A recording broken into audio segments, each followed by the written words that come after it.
ಚೆನ್ನೈನಲ್ಲೇ ತುಂಬಾನೇ ಫೇಮಸ್ ಆಗಿದ್ದ H+ ಹಾಸ್ಪಿಟಲ್ನ MD ಒಂದು ದಿನ ರಾತ್ರಿ ತನ್ನ ಹಾಸ್ಪಿಟಲ್ ಬಳಿನೇ ನಿಗೂಢವಾಗಿ ಕೊಲೆಯಾಗ್ತಾನೆ. ಈ ಕೊಲೆ ಕೇಸನ್ನ ಇನ್ವೆಸ್ಟಿಗೇಷನ್ ಮಾಡೋದಕ್ಕೆ ಬಂದ ಇನ್ಸ್ಪೆಕ್ಟರ್ ನಾಯಕ್ ಏನಾದ್ರೂ ಕ್ಲೂಗಳು ಸಿಗಬಹುದಾ ಅಂತ ನೋಡುತ್ತಿರುವಾಗಲೇ IH+ ಹಾಸ್ಪಿಟಲ್ ನಲ್ಲಿ ಕೆಲಸ ಮಾಡ್ತಿದ್ದ ಸ್ಟಾಫ್ ಗಳು ಒಬ್ಬರಾದ ಮೇಲೊಬ್ಬರಂತೆ ಸಾಯೋದಕ್ಕೆ ಶುರು ಮಾಡ್ತಾರೆ. ಈ back to back Kollegala ಕೇಸನ್ನ investigation ಮಾಡ್ತಾ ಹೋದ ಇನ್ಸ್ಪೆಕ್ಟರ್ ನಾಯಕ್ ಕೊಲೆಗಾರನನ್ನ ಹೇಗೆ ಕಂಡುಹಿಡಿತಾನೆ ಅನ್ನೋದನ್ನ ಬ್ಯಾಕ್ ಟು ಬ್ಯಾಕ್ ಟ್ವಿಸ್ಟ್ ಗಳ ಜೊತೆ ಹೇಳಿರುವ ಚಿತ್ರನೇ ಯಾಕೈ. ಇದು 2017ರಲ್ಲಿ ಬಿಡುಗಡೆಯಾಗಿದ್ದ ತಮಿಳು ಭಾಷೆಯ ಮಿಸ್ಟರಿ ಹಾಗೂ ಕ್ರೈಮ್ ಥ್ರಿಲ್ಲರ್ ಚಿತ್ರದ ಮೊದಲ ಸೀನ್ನಲ್ಲಿ H+ ಹಾಸ್ಪಿಟಲ್ನ ಟೆರಸ್ನ ಮೇಲೆ ನಿಂತಿದ್ದ ಒಂದು ಕಾರಿನ ಒಳಗಡೆ ಒಬ್ಬ ವ್ಯಕ್ತಿ ಪ್ರಜ್ಞೆ ತಪ್ಪಿ ಬಿದ್ದಿರೋದನ್ನ ನೋಡ್ತೀವಿ. ಆಗ ಹಿಂದಿನಿಂದ ಯಾರೊಬ್ಬ ವ್ಯಕ್ತಿ ಆ ಕಾರನ್ನ ಕೆಳಗಡೆ ತಳ್ಳಿ ಅವನನ್ನ ಸಾಯಿಸಿ ಬಿಡುತ್ತಾನೆ. ಮರುದಿನ ಬೆಳಿಗ್ಗೆ ಈ ಸುದ್ದಿ ಎಲ್ಲ ನ್ಯೂಸ್ ಚಾನೆಲ್ಗಳಿಗೆ ಗೊತ್ತಾಗಿ ತುಂಬಾನೇ ವೈರಲ್ ಆಗುತ್ತೆ. ಮೇಲಿನಿಂದ ಕಾರಿನ ಸಮೇತ ಕೆಳಗಡೆ ಬಿದ್ದು ಸತ್ತಿದ್ದ ಆ ವ್ಯಕ್ತಿ ಯಾರು ಅಂತ ಚೆಕ್ ಮಾಡಿದಾಗ ನಮಗೆ ಗೊತ್ತಾಗುತ್ತೆ ಅದು H+ ಹಾಸ್ಪಿಟಲ್ನ MD ಆಗಿರುವ ಕೃಷ್ಣಮೂರ್ತಿನೇ ಅಂತ. ಈ ವಿಷಯ ಪೊಲೀಸ್ ಡಿಪಾರ್ಟ್ಮೆಂಟ್ಗೆ ಗೊತ್ತಾಗ್ತಿದ್ದ ಹಾಗೆ ನಾಯಕ್ ಎಂಬ ಇನ್ಸ್ಪೆಕ್ಟರ್ ನನ್ನ ಈ ಕೇಸನ್ನ ಇನ್ವೆಸ್ಟಿಗೇಷನ್ ಮಾಡೋದಕ್ಕೆ ಅಸೈನ್ ಮಾಡ್ತಾರೆ. ನಾಯಕ್ ತಕ್ಷಣವೇ ಹಾಸ್ಪಿಟಲ್ ಬಳಿ ಬಂದು ಕ್ರೈಮ್ ಸ್ಪಾಟ್ ಅನ್ನ ಇನ್ವೆಸ್ಟಿಗೇಷನ್ ಮಾಡೋದಕ್ಕೆ ಶುರು ಮಾಡ್ತಾರೆ. ಈ ಕೃಷ್ಣಮೂರ್ತಿಯ ಫ್ಯಾಮಿಲಿಯ ಬಗ್ಗೆ ಎನ್ಕ್ವೈರಿ ಮಾಡಿದಾಗ ಗೊತ್ತಾಗುತ್ತೆ ಇವನ ಹೆಂಡತಿ ಹಲವು ವರ್ಷಗಳ ಹಿಂದೆ ಒಂದು ರೋಡ್ ಆಕ್ಸಿಡೆಂಟ್ ನಲ್ಲಿ ಸತ್ತು ಹೋಗಿದ್ದಾಳೆ. ತನ್ನ ತಂದೆಯ ಸಾವಿನ ಸುದ್ದಿ ತಿಳಿದು ಇವನ ಮಗ ಪ್ರಕಾಶ್ ಅಮೆರಿಕದಿಂದ ಭಾರತಕ್ಕೆ ಬರ್ತಿದ್ದಾನೆ ಅಂತ ಗೊತ್ತಾಗುತ್ತೆ.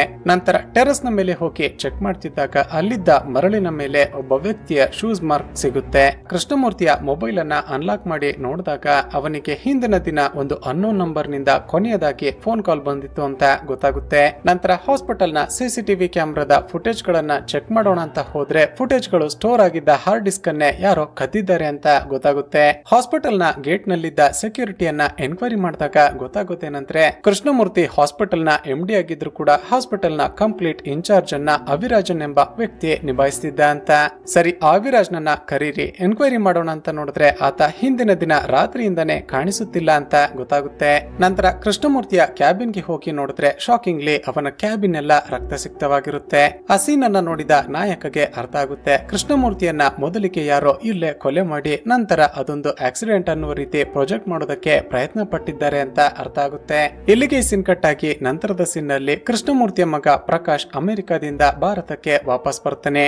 ಆತ ಸೀದಾ ತನ್ನ ತಂದೆಯ ಡೆಡ್ ಬಾಡಿಯನ್ನ ನೋಡೋದಕ್ಕೆ ಹೋಗೋದ್ರ ಬದಲಿಗೆ ಅವಿರಾಜನ್ ಎಂಬ ಒಬ್ಬ ವ್ಯಕ್ತಿಯ ಬಗ್ಗೆ ಸೆಕ್ಯೂರಿಟಿ ಹೇಳಿದ್ದ ಅಲ್ಪ ಅವನನ್ನ ಒಂದು ಜಾಗಕ್ಕೆ ಬಂದು ಕಾರ್ ನಲ್ಲಿ ಪಿಕಪ್ ಮಾಡಿಕೊಳ್ತಾನೆ. ಪ್ರಕಾಶ್ ಅವನ ಬಳಿ ಹಾಸ್ಪಿಟಲ್ ನ CCTV ಕ್ಯಾಮೆರಾದ ಹಾರ್ಡ್ ಡಿಸ್ಕ್ ಅನ್ನ ಇಸ್ಕೋತಾನೆ. ನಂತರ ಕಾರಿನ ಹಿಂದಿನ ಸೀಟ್ ನಲ್ಲಿ ಗೊತ್ತಾಗದ ಹಾಗೆ ಕೂತಿದ್ದ ಒಬ್ಬ ವ್ಯಕ್ತಿ ಅವಿರಾಜ್ ನ ಕತ್ತನ್ನ ಇಸುಕಿ ಕಾರಿನಲ್ಲೇ ಸಾಯಿಸಿ ಬಿಡ್ತಾನೆ. ಸ್ನೇಹಿತರೆ, ಅಷ್ಟಕ್ಕೂ ಇಲ್ಲಿ ಏನ್ ನಡೀತಿದೆ ಅಂತ ಚಿತ್ರದಲ್ಲಿ ನಮಗೆ ಮುಂದೆ ಗೊತ್ತಾಗುತ್ತೆ. ಇಲ್ಲಿಗೆ ಸೀನ್ ಕಟ್ ಆಗಿ ನಂತರದ ಸೀನ್ ನಲ್ಲಿ ಡಿಗ್ರಿ ಓದುತ್ತಿರುವ ಚಿತ್ರದ ಹೀರೋ ಕಬೀರ್ ನನ್ನ ನೋಡ್ತೀವಿ. ಈ ಕಬೀರ್ ಓದೋದರ ಜೊತೆಗೆ ಪಾರ್ಟಿ ಮಾಡ್ತಾ ಟ್ರಿಪ್ ಹೋಗ್ತಾ ತನ್ನ ಫ್ರೆಂಡ್ಸ್ ಗಳ ಜೊತೆ ಲೈಫ್ ಅನ್ನ ಎಂಜಾಯ್ ಮಾಡ್ತಿರ್ತಾನೆ. ಹೀಗಿರುವಾಗಲೇ ಒಂದು ದಿನ ಅವನ ಕಾಲೇಜ್ ನಲ್ಲಿ ಬ್ಲಡ್ ಡೊನೇಷನ್ ಕ್ಯಾಂಪ್ ಅನ್ನ ಅರೇಂಜ್ ಮಾಡ್ತಾರೆ. ಆ ಬ್ಲಡ್ ಡೊನೇಷನ್ ಕ್ಯಾಂಪ್ ನ ಇನ್ಚಾರ್ಜ್ ಬೇರೆ ಯಾರು ಅಲ್ಲ, ಅದು ಚಿತ್ರದ ಹೀರೋಯಿನ್ ಆಗಿರುವ ಕವಿತಾ ಆ ಕಾಲೇಜ್ ನ ಪ್ರತಿಯೊಂದು ಕ್ಲಾಸ್ ಗಳಿಗೂ ಬಂದು ನಿಮ್ಮಲ್ಲಿ ಯಾರಿಗಾದ್ರೂ ಬ್ಲಡ್ ಡೊನೇಟ್ ಮಾಡೋದಕ್ಕೆ ಇಷ್ಟ ಇದ್ರೆ ದಯವಿಟ್ಟು ಮುಂದೆ ಬನ್ನಿ, ನೀವು ಮಾಡುವ ಬ್ಲಡ್ ಡೊನೇಷನ್ ಸಾಕಷ್ಟು ಮಕ್ಕಳಿಗೆ ಹೆಲ್ಪ್ ಆಗುತ್ತೆ ಅಂತ ಬೇಡಿಕೊಳ್ತಾಳೆ. ಕಬೀರ್ ಕವಿತಾಳನ್ನ ನೋಡ್ತಿದ್ದ ಹಾಗೆ ತುಂಬಾನೇ ಇಷ್ಟಪಡೋದಕ್ಕೆ ಶುರು ಮಾಡ್ತಾನೆ ಹಾಗೂ ಬ್ಲಡ್ ಡೊನೇಷನ್ ಅನ್ನ ಮಾಡೋದರ ಮೂಲಕ ಕವಿತಾಳನ್ನ ಪರಿಚಯ ಮಾಡಿಕೊಂಡು ಆಕೆ ಜೊತೆ ಮಾತನಾಡೋದಕ್ಕೆ ಶುರು ಮಾಡ್ತಾನೆ. ಹೀಗೆ ಬ್ಲಡ್ ಡೊನೇಷನ್ ಮುಗಿದ ನಂತರ ಕಬೀರ್ ಆಕೆ ಜೊತೆ ಮಾತನಾಡ್ತಾ ಹೊರಗಡೆ ಬರ್ತಿದ್ದಾಗ ಕವಿತಾ ಇದ್ದಕ್ಕಿದ್ದ ಹಾಗೆ ಪ್ರಜ್ಞೆ ತಪ್ಪಿ ಬಿದ್ದು ಬಿಡ್ತಾಳೆ. ಕಬೀರ್ ತಕ್ಷಣವೇ ಆಕೆಯನ್ನ ಕರೆದುಕೊಂಡು ಹೋಗಿ ಹಾಸ್ಪಿಟಲ್ಗೆ ಅಡ್ಮಿಟ್ ಮಾಡ್ತಾನೆ. ಮತ್ತೊಂದು ಕಡೆ ಆಫೀಸರ್ ನಾಯಕ್ ಕೃಷ್ಣಮೂರ್ತಿಯ ಪೋಸ್ಟ್ ಮಾರ್ಟಮ್ ರಿಪೋರ್ಟ್ ಅನ್ನ ಕಲೆಕ್ಟ್ ಮಾಡಿಕೊಳ್ಳೋದಕ್ಕೆ ಅಂತ ಹೋಗ್ತಾನೆ. ಸರ್, ಈ ಕೊಲೆಯನ್ನ ಮಾಡಿರುವ ಆ ಕೊಲೆಗಾರನಿಗೆ ಕೃಷ್ಣಮೂರ್ತಿಯ ಮೇಲೆ ತುಂಬಾನೇ ಕೋಪ ಇತ್ತು ಅಂತ ಅನ್ಸುತ್ತೆ. ಯಾಕಂದ್ರೆ ಕುತ್ತಿಗೆಗೆ ಆಗಿರುವ ಕಟ್ ಮಾರ್ಕ್ ತುಂಬಾನೇ ಡೀಪ್ ಆಗಿದೆ. ಕೊಲೆಗಾರ ಲೆಫ್ಟ್ ಹ್ಯಾಂಡೆಡ್ ವ್ಯಕ್ತಿ ಅಂತ ಅನಿಸ್ತಿದೆ. ಯಾಕಂದ್ರೆ ಕತ್ತನ್ನ ಕುಯ್ದಿರುವ ಮಾರ್ಕ್ ಬಲಗಡೆಯಿಂದ ಎಡಗಡೆಗೆ ಬಂದಿದೆ ಅಂತ ಹೇಳ್ತಾನೆ. ಇಲ್ಲಿಗೆ ಸೀನ್ ಕಟ್ ಆಗಿ ಆ ದಿನ ರಾತ್ರಿ ಶಾಕಿಂಗ್ಲಿ H+ ಹಾಸ್ಪಿಟಲ್ ನ ಬೇಸ್ಮೆಂಟ್ ನಲ್ಲಿ ನಿಂತಿದ್ದ ಆಂಬ್ಯುಲೆನ್ಸ್ ನ ಒಳಗಡೆ ರಮಣಿ ಎಂಬ ಸ್ಟಾಫ್ ಸತ್ತು ಬಿದ್ದಿರೋದನ್ನ ನೋಡ್ತೀವಿ. ಇಲ್ಲಿಗೆ ಈ ಸೀನ್ ಕೂಡ ಕಟ್ ಆಗಿ ಮರುದಿನ ಬೆಳಿಗ್ಗೆ ಆಫೀಸರ್ ನಾಯಕ್ ಪ್ರಕಾಶ್ ನನ್ನ ಎನ್ಕ್ವೈರಿ ಮಾಡೋದಕ್ಕೆ ಅಂತ ಹಾಸ್ಪಿಟಲ್ಗೆ ಬರ್ತಾನೆ. ಇನ್ಸ್ಪೆಕ್ಟರ್ ಎನ್ಕ್ವೈರಿ ಮಾಡೋದಕ್ಕೆ ಬರ್ತಿದ್ದಾನೆ ಅಂತ ಗೊತ್ತಾಗ್ತಿದ್ದ ಹಾಗೆ ಪ್ರಕಾಶ್ ಬೇಸ್ಮೆಂಟ್ ನ ಆಂಬ್ಯುಲೆನ್ಸ್ ನ ಒಳಗಡೆ ಇದ್ದ ರಮಣಿಯ ಡೆಡ್ ಬಾಡಿಯನ್ನ ಬೇರೆ ಕಡೆಗೆ ಶಿಫ್ಟ್ ಮಾಡಿಸಿ ಬಿಡ್ತಾನೆ.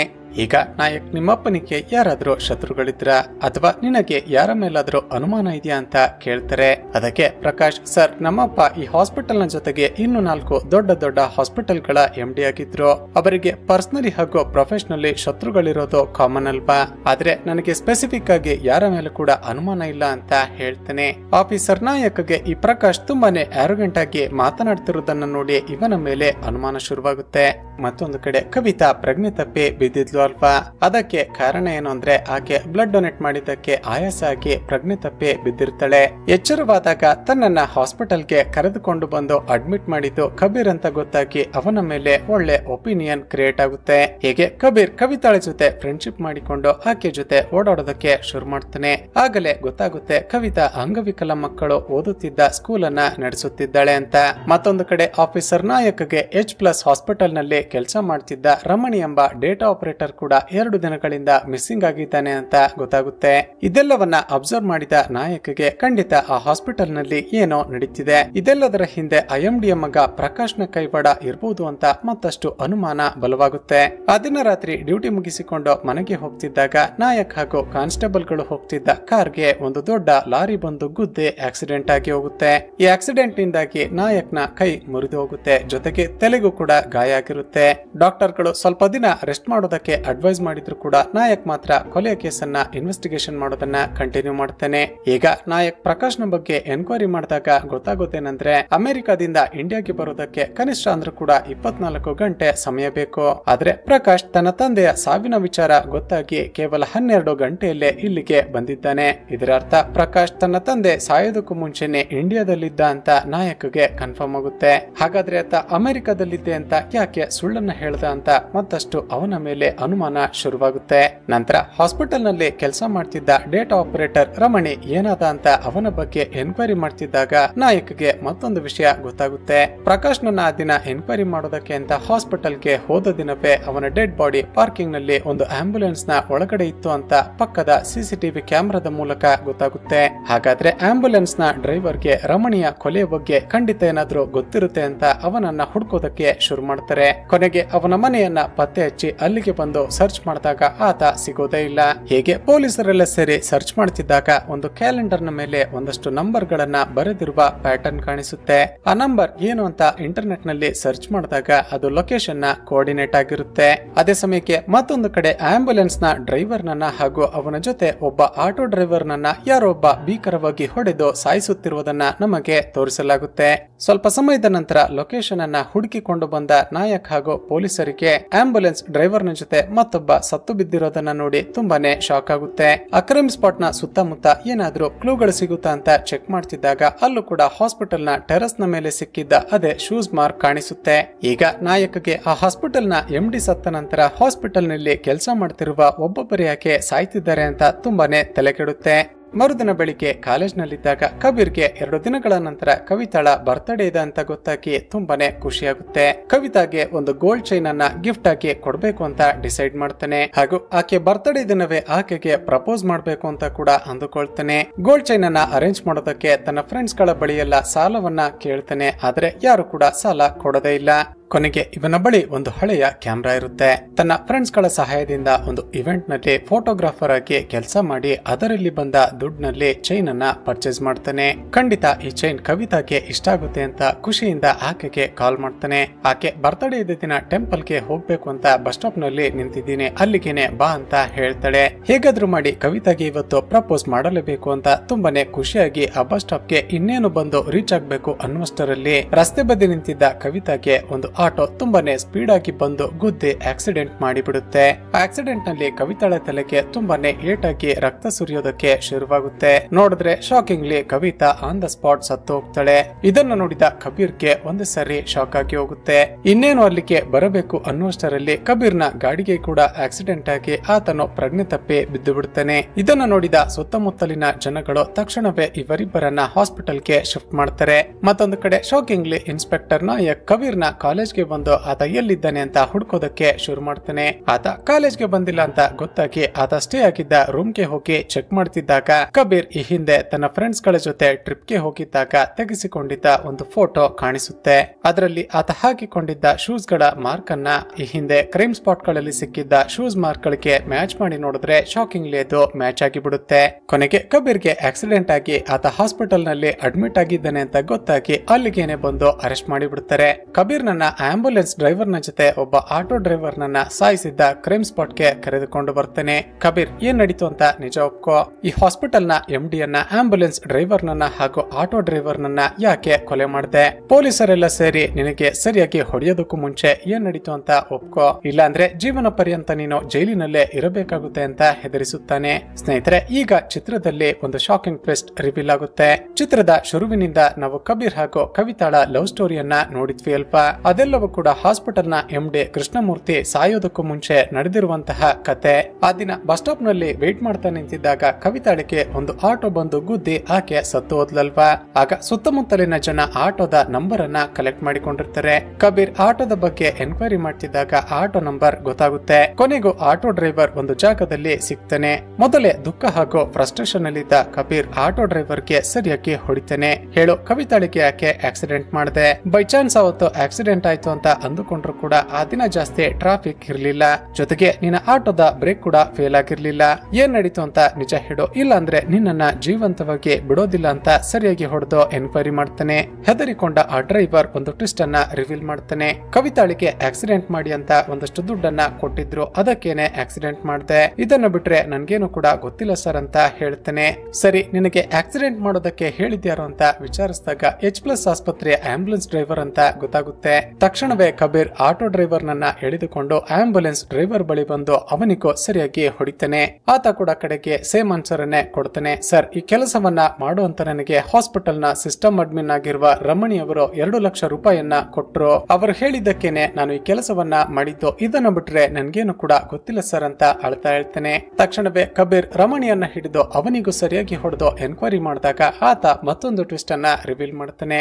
ಸರ್, ನಿಮ್ಮ ಗರ್ಲ್ ಫ್ರೆಂಡ್ ಆಗಿದ್ದ ಕವಿತಾಳ ಬ್ಲಡ್ ಗ್ರೂಪ್ ತುಂಬಾನೇ ರೇರ್. ಒಂದು ರೋಡ್ ಆಕ್ಸಿಡೆಂಟ್ ನಲ್ಲಿ ತುಂಬಾನೇ ಗಾಯ ಆಗಿ ನಮ್ಮ ಹಾಸ್ಪಿಟಲ್ ಗೆ ಅಡ್ಮಿಟ್ ಆಗಿದ್ದ ಒಬ್ಬ ಶ್ರೀಮಂತ ಬಿಸಿನೆಸ್ ಮೆನ್ ನ ಮಗನಿಗೆ ಸೇಮ್ ಬ್ಲಡ್ ಗ್ರೂಪ್ ನ ಅವಶ್ಯಕತೆ ಇತ್ತು.